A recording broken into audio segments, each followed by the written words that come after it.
Pessoal, eu estou muito animado aqui para falar com vocês sobre descobrir o seu chamado. Isso é algo que eu tenho estudado há 30 anos. Eu entrevisto pessoas sobre isso porque eu entendo que isso é muito importante e vocês vão entender a minha paixão aqui ao longo desse curso. Eu estou animado mesmo de ter o Chris da Austrália. Chris, diga alguma coisa aí, querido.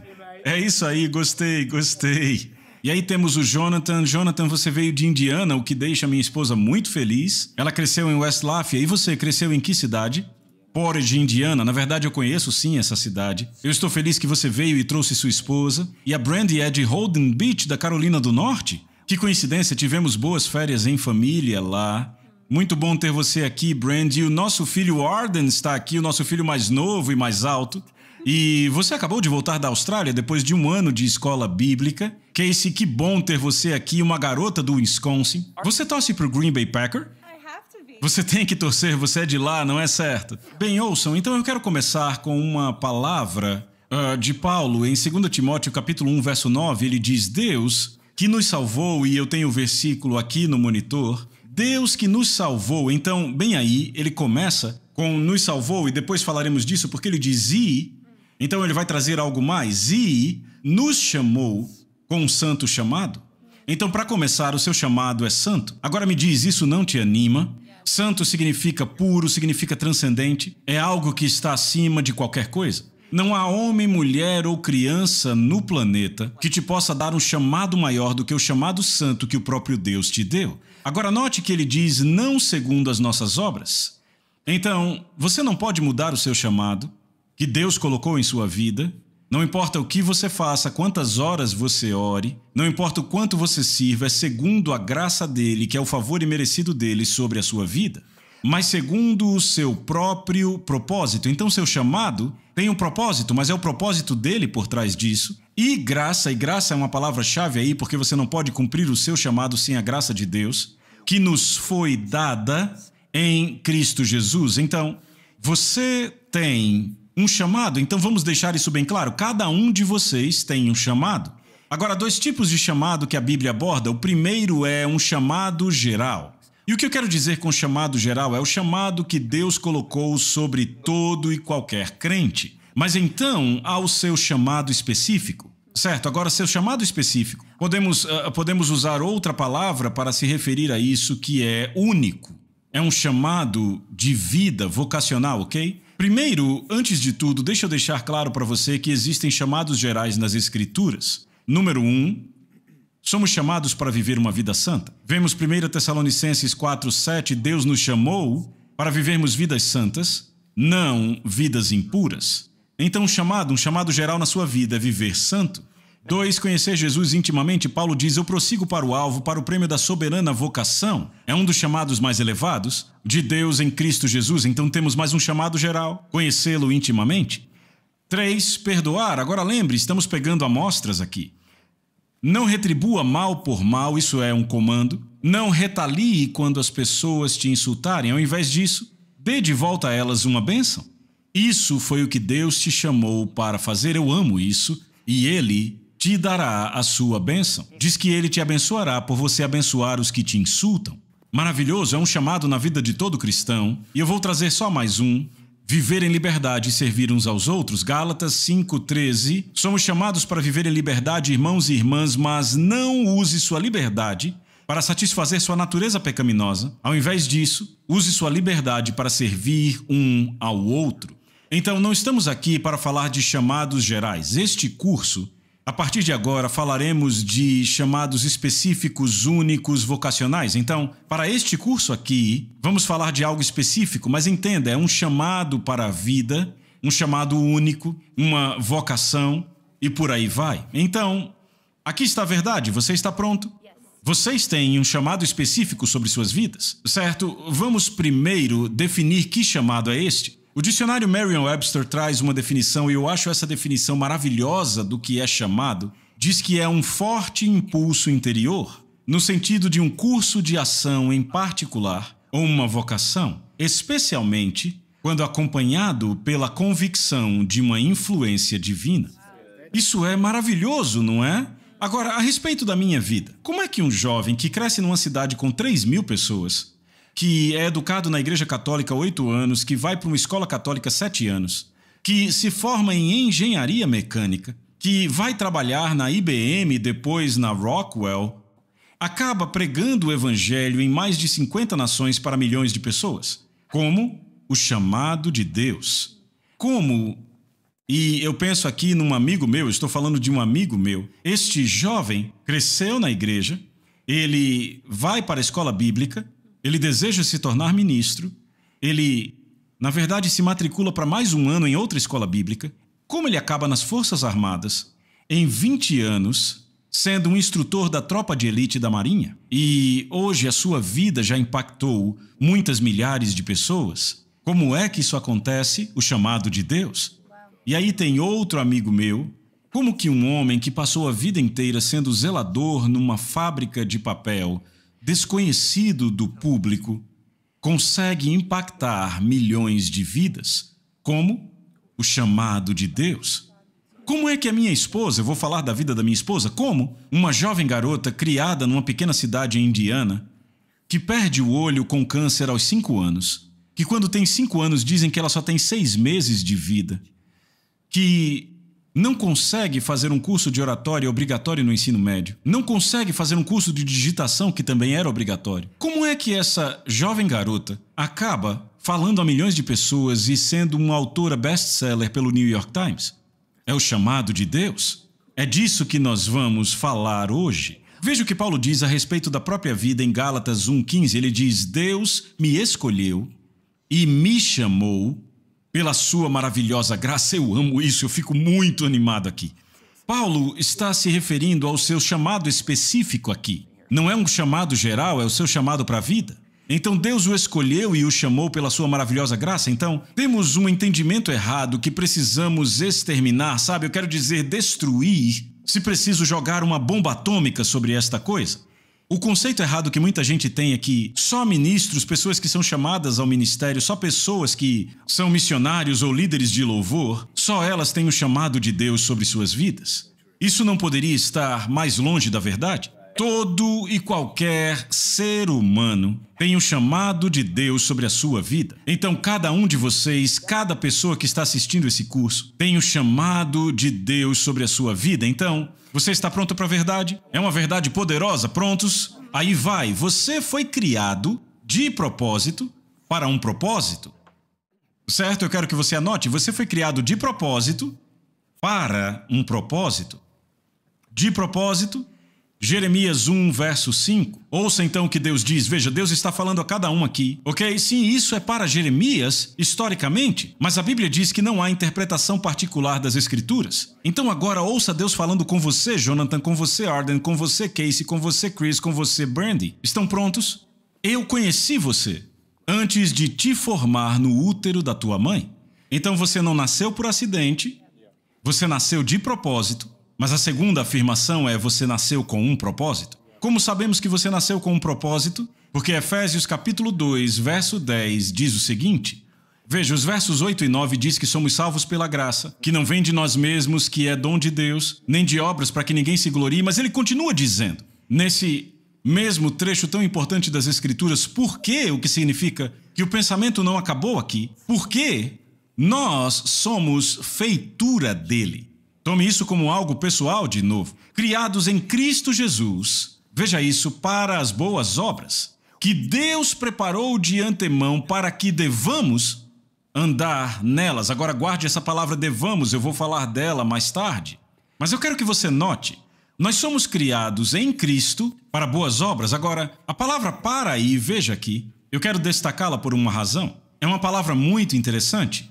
No dicionário de definição completa da Bíblia, eu sei que é um nome muito grande para isso, diz que esta palavra é um marcador de propósito. Ela aponta, ouça isso, para o objetivo de um evento. Certo? Então, uma tradução muito boa dessa parte seria para o propósito de. Então, vamos ver Efésios 2:10 de novo, só que com essa tradução, veja. Somos feitura dele, criados em Cristo Jesus, para o propósito, veja, o ponto de marcação é para que você foi criado em Cristo, para o propósito de boas obras que Deus preparou de antemão para que devamos. Então não é garantido? Vamos falar dessa palavra devamos, porque é muito, muito importante. Então, eu vou dizer de novo, você foi criado para um propósito de fazer algo. Isso não é maravilhoso? Isso me alegra, certo? Agora eu quero trazer de novo aquela concepção errada para entendermos. Aqui está, as pessoas pensam, ele é um ministro tremendo, é um tremendo autor. Ele ou ela tem um grande chamado sobre sua vida. Você tem um grande chamado na sua vida, Chris? Sabe, você pode ser um ministro algum dia ou pode não ser, mas ainda tem um grande chamado na vida. Deixa eu ilustrar isso claramente. Alguns anos atrás eu estava no Havaí e eu descobri que um oficial da Marinha queria jantar comigo. Veja, se um oficial SEAL quer ir jantar comigo, eu largo tudo e vou jantar com ele. O meu respeito pelo SEAL é enorme, entende? Então fomos para aquele restaurante no Havaí e eu só olhei para ele e disse, qual a sua história? E ele começou a falar e falou comigo por 2 horas inteiras. Eu acho que eu não disse nem 10 palavras naquele jantar, eu fiquei impressionado com aquele homem de Deus. Ele disse, John, eu cresci na igreja, amo Deus apaixonadamente. E ele disse, eu achava que para servir a Deus de verdade, de todo o coração, de forma pura, eu precisava entrar no ministério. Ele disse, então eu fiz 2 anos de escola bíblica. Ele disse, então eu comecei a trabalhar numa igreja, uma grande igreja. Ele disse, eu trabalhava no grupo de jovens no meu 3º ano. Ele disse, eu fui acusado de dormir com uma garota. Ele olhou para mim e disse, John, eu nunca dormi com ela. Mas ele disse que os líderes acreditaram.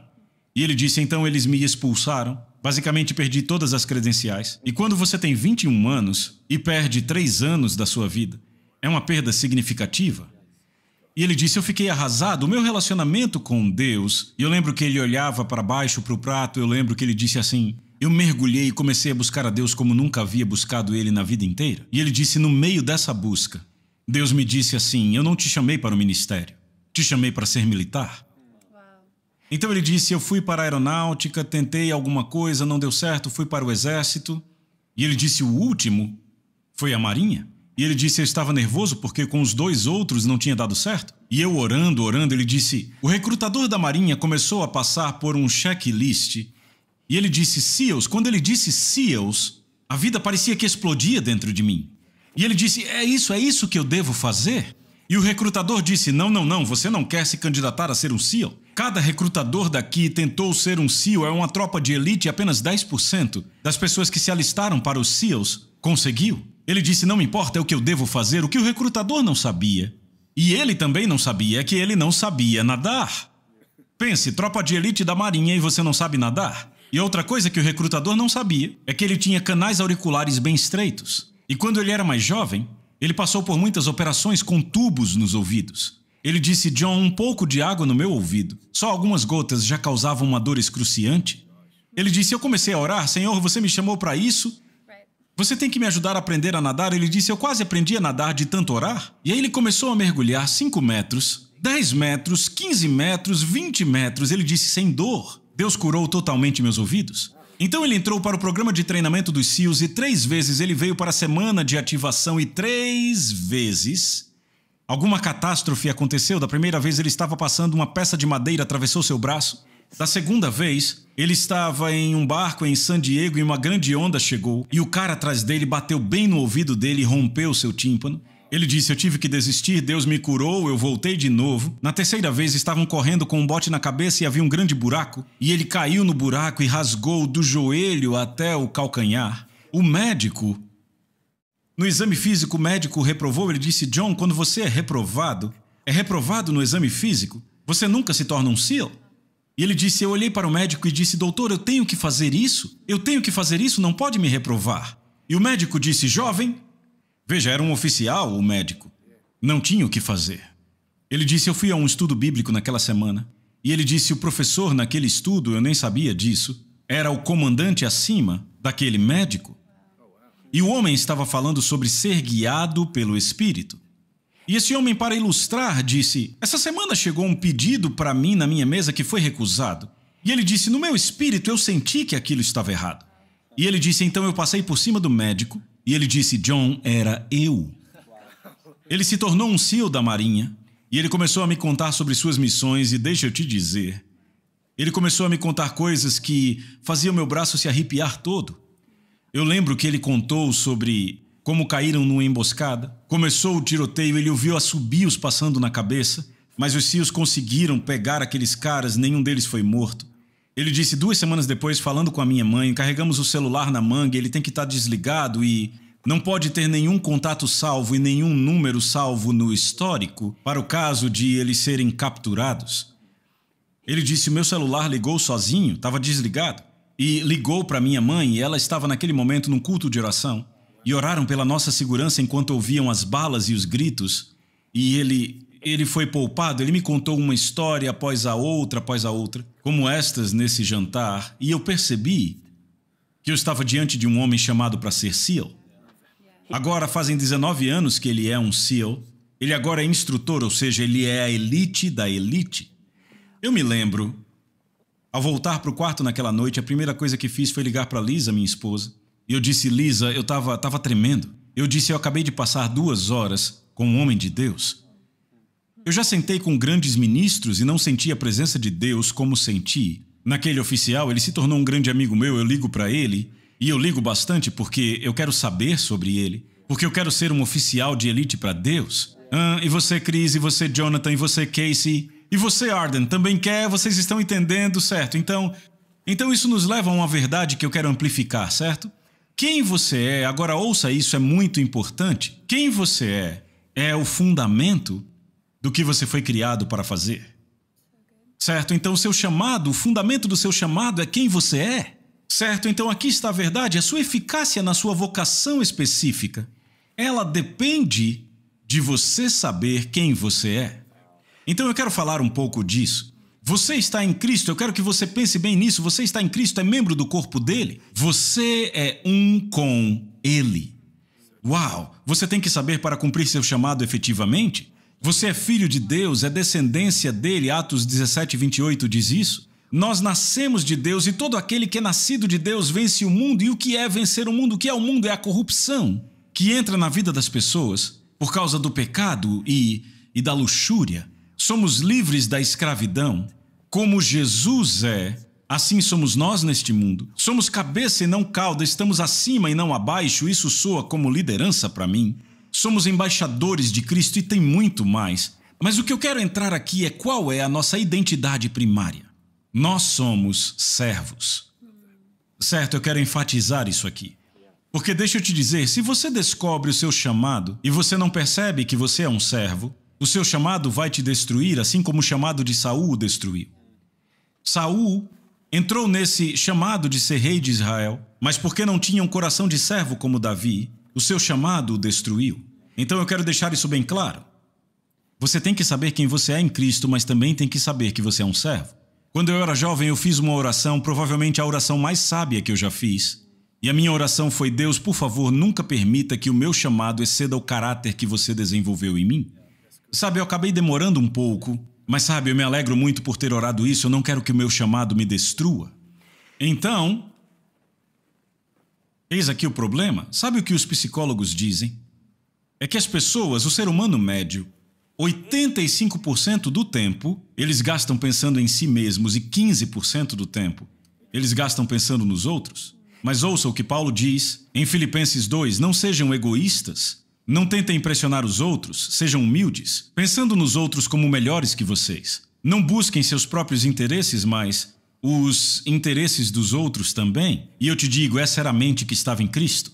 Como crentes cumprindo o seu chamado, não podemos ser aqueles que pensam 85% em si e 15% nos outros. Esse era Saul, ok?